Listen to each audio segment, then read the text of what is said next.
If you guys don't remember, late last year, like holiday time, I was picking up these little arcade one-up countercades. I thought they're pretty cool.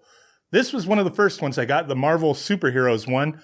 It comes with Marvel Superheroes, The Punisher, X-Men vs. Street Fighter, Marvel vs. Capcom. And I was finding these things for like $100. Like I think this one was the one I got from Target on sale for $100. Then I wound up getting the NBA Jam one, the Mortal Kombat one. I wish I could get the Turtles one, the Teenage Mutant Ninja Turtles one, but I just don't see it out there available anywhere. But yeah, picking these things up, cheap price. I've been enjoying it. When I'm not using these little things, I just put them up on a shelf, tuck them out of the way. They store nicely, in my opinion. I don't have room for big machines, and I still have a lot of fun with these. And you can hack them. On the side, there's like a little USB port. You could add a drive and play some games through Batacera on here. I haven't done that yet. I've been just fine with the selection on these things, but today I want to show you something, if you haven't figured it out yet. But this thing is now on its own little stand. It's like its own new machine. Instead of a countercade, it's now a 3/8 scale arcade machine. And I thought that was really cool. So I wanted to highlight this real quick for you guys. This is from G.I. Joel. He has a website where he sells these kits, these little stands and whatnot. And he sent me one to check out. It says, "Thank you so much for your support. I love building, making things, enjoy video games. Exciting to have found a way to combine so many things that I enjoy." So just straight to the point, this is just a dude in his own little workshop. No fancy high-dollar manufacturing. Just a dude that's a designer, craftsman, got a computer, some tools, and just started putting these things together. It's just a hobby of his, and why not monetize your hobbies if you can, if people are interested. So he does sell these, a few different variants for the countercades that are out there, with some new stuff being planned in the future. So this came bare. Just this one was for the Marvel Superheroes one, so it has the like blue trim. And he sent me these decals that you could put on here.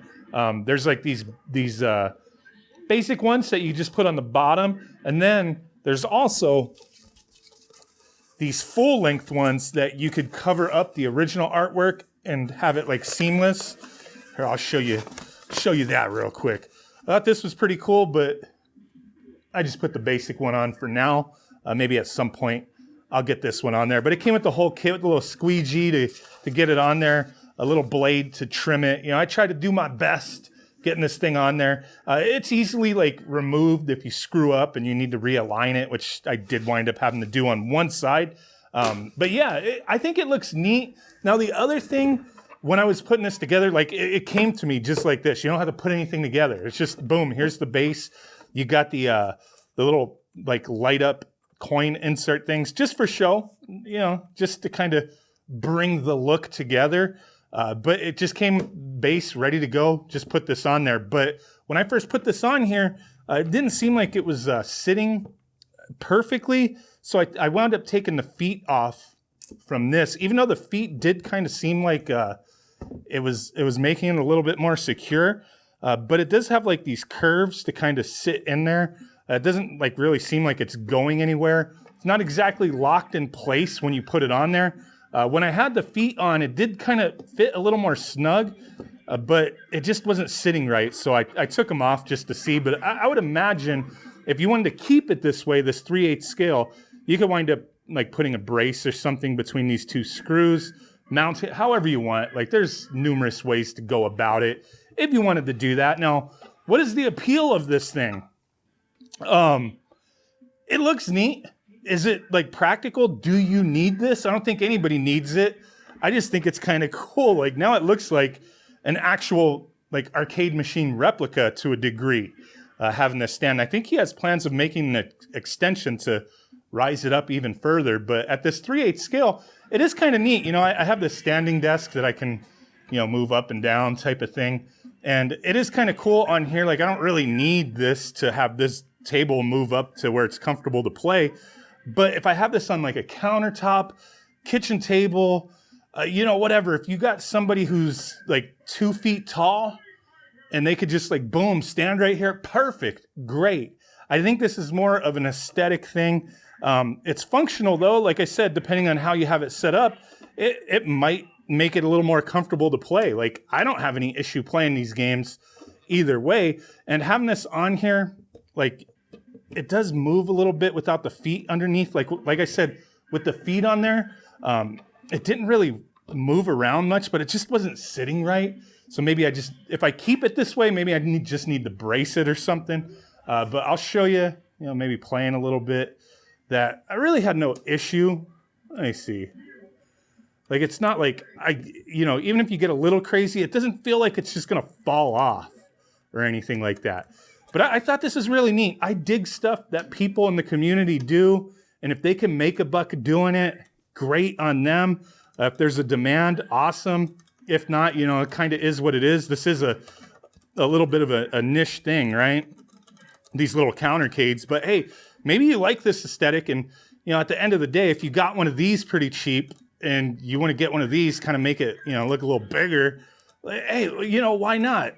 There's all those other companies out there selling little tiny arcade machines. I think are cool too, but they're more collector's pieces like Numbskull and New Wave Toys. And those things are hella expensive for, being so little, but they're collectibles, right?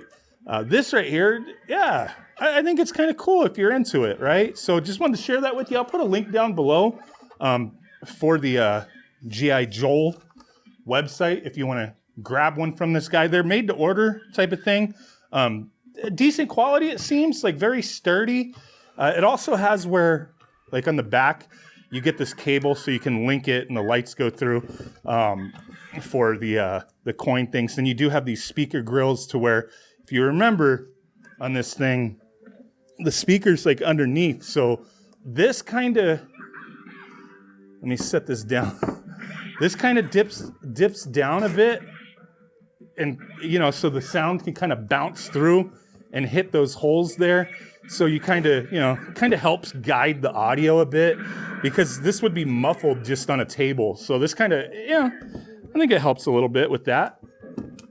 But yeah, get it back on there. And that's it. That's all the installation process is. Take the feet off or not. I couldn't find any directions saying to do it or not. But yeah, appreciate you guys. Thanks for watching. Big ass blurry thumb butt like a Bigfoot. Bye. Hey, if you made it this far in the video, I appreciate you, but I want to invite everybody to the Madpixel Market, madpixelmarket.com, where I sell items and you are invited to sell your items as well. It's a retro gaming community, and current gen stuff's welcome as well. I sell stuff. You guys can sell stuff. We have chat channels here where, you could talk to me. You could share your pickups, that kind of stuff. But yeah, check it out. Link down below. Bye.